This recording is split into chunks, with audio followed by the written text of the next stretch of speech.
It was supposed to be a quiet afternoon. The house smelled like vanilla and butter. I had just piped the last swirl onto a tray of cupcakes, lemon zest with cream cheese frosting for the fundraiser at the community center that evening.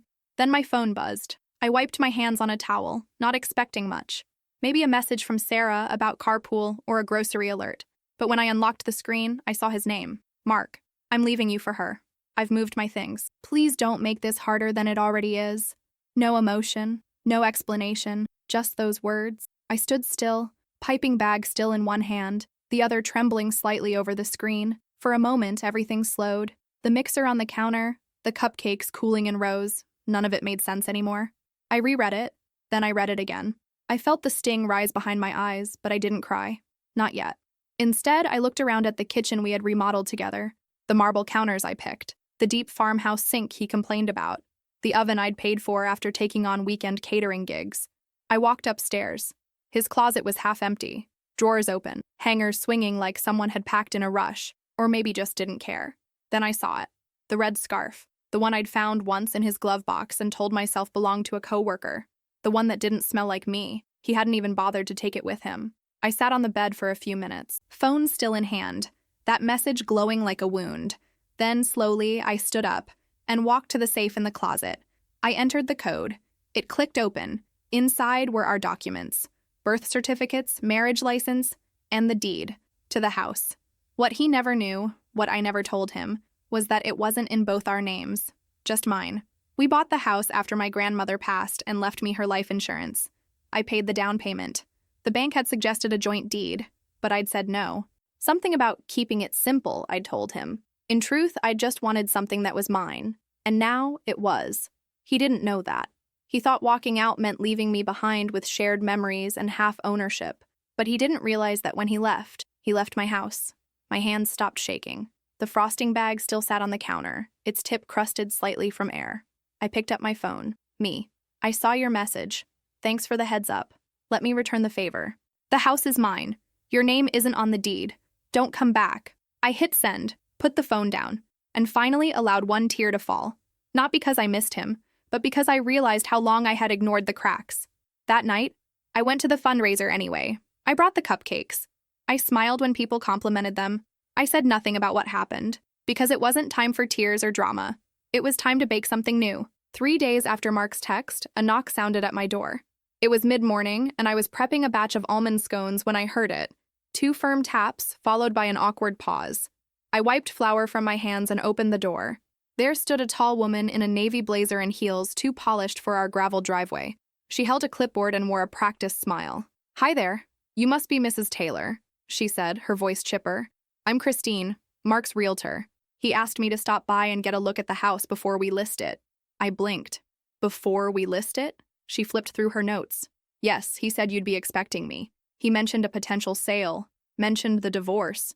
"We're not divorced," I said slowly, "and this house isn't for sale."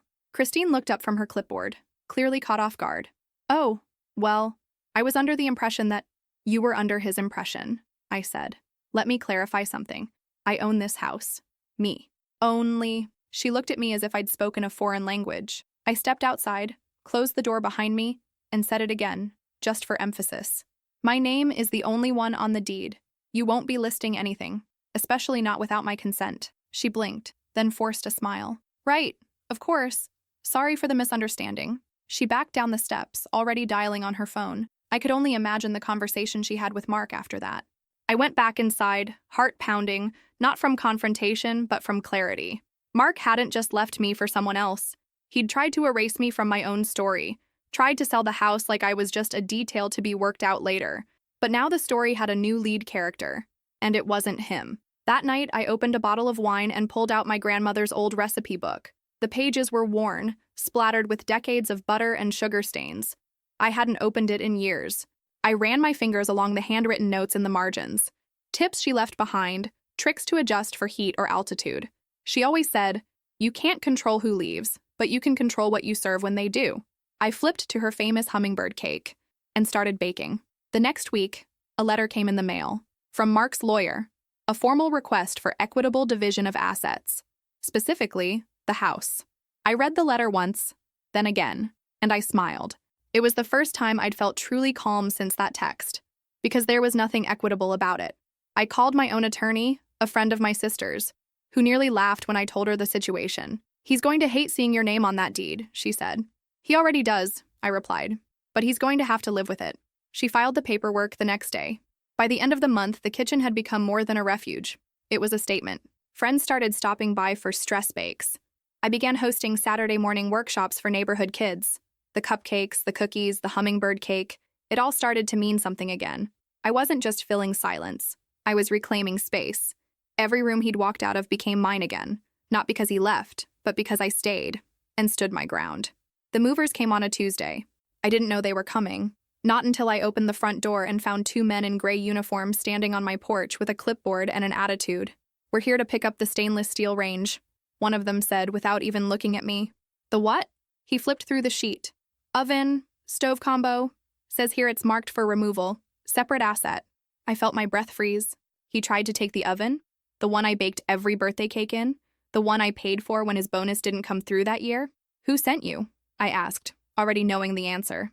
The taller one shrugged. "Says the request came from a Mark Taylor." I didn't raise my voice. I didn't argue. I just stepped outside, shut the door gently behind me, and said, "You can tell Mr. Taylor the oven isn't going anywhere.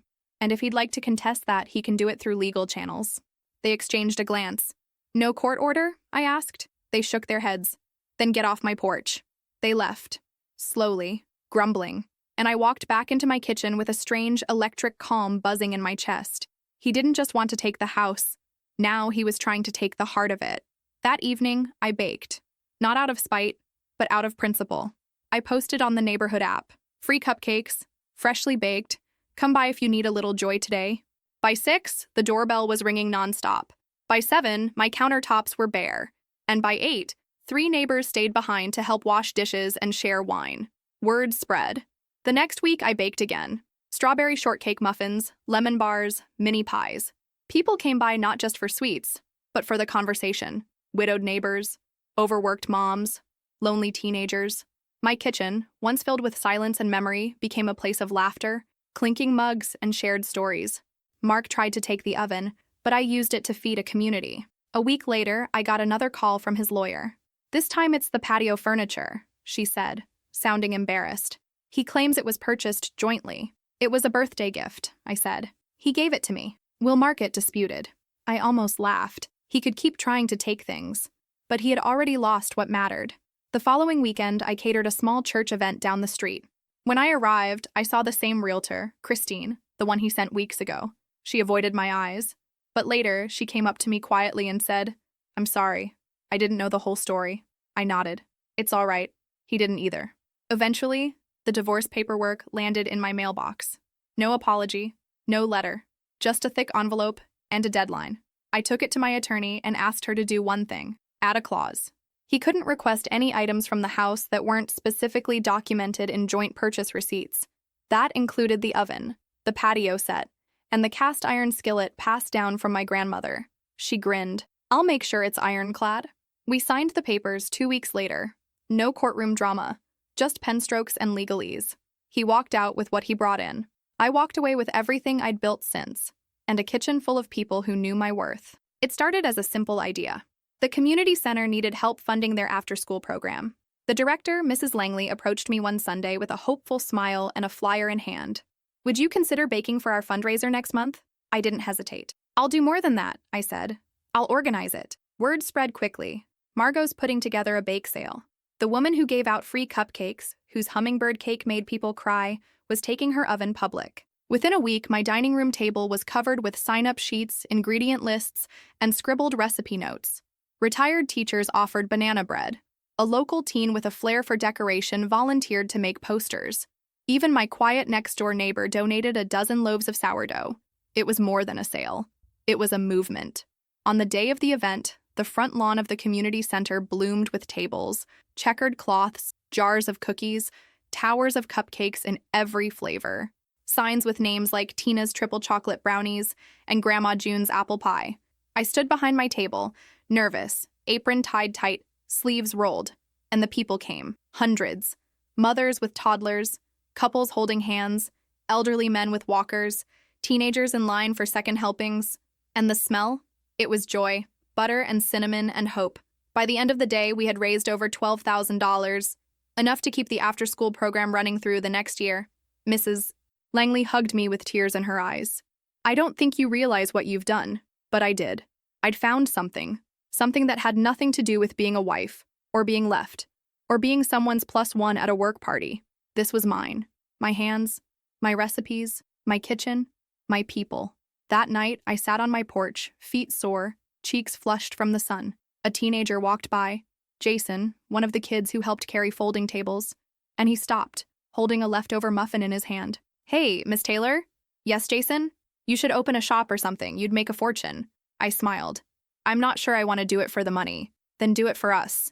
And just like that, the idea planted itself. The next morning, I called my cousin Rachel, who worked in small business development. We met for coffee, and I pitched the idea. A small bakery, nothing fancy, just a place with good coffee, better pastries, and a corner for community events. She didn't blink. I'll help you write the plan. 3 weeks later, the paperwork was filed. Margot's Table. It felt right.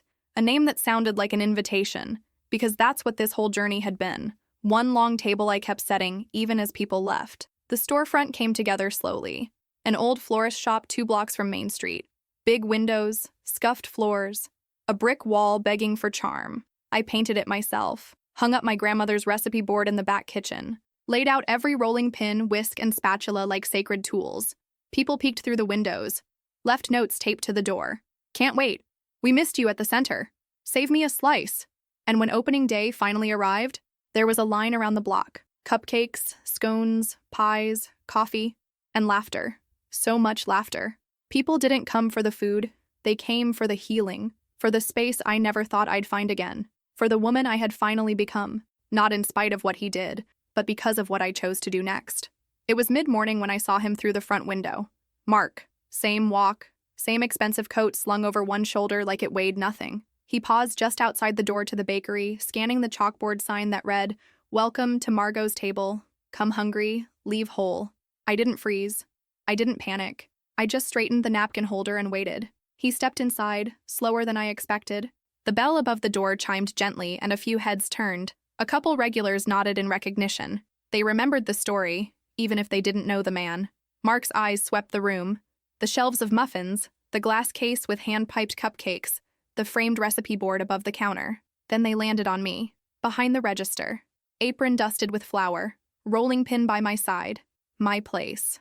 "Hi," he said, like we hadn't spoken in over a year. I gave him a polite smile. "Morning. I heard this place was yours." "It is. It looks amazing," he said, glancing around again. "I mean, really? You did all this?" I nodded. He stepped closer. I was in town for a meeting, and I thought maybe I'd stop in. See how you're doing?" I tilted my head slightly. "You mean after you left me with a text message?" He winced. I wasn't proud of that. Neither was I said calmly. But it helped me clean out more than just the closet. He cleared his throat. "I've, been meaning to reach out." "To do what?" He hesitated. "Maybe apologize. Maybe reconnect?" I raised an eyebrow. "Reconnect?" He looked sheepish now, hands in his pockets. "I see you've done well." I looked around. At the woman laughing at her corner table. At Jason behind the counter, proudly refilling coffee. At the bakery I built from the ashes he left behind. "Yes," I said. "I have. I guess I just wondered if there's still room for us to talk." I let the silence stretch.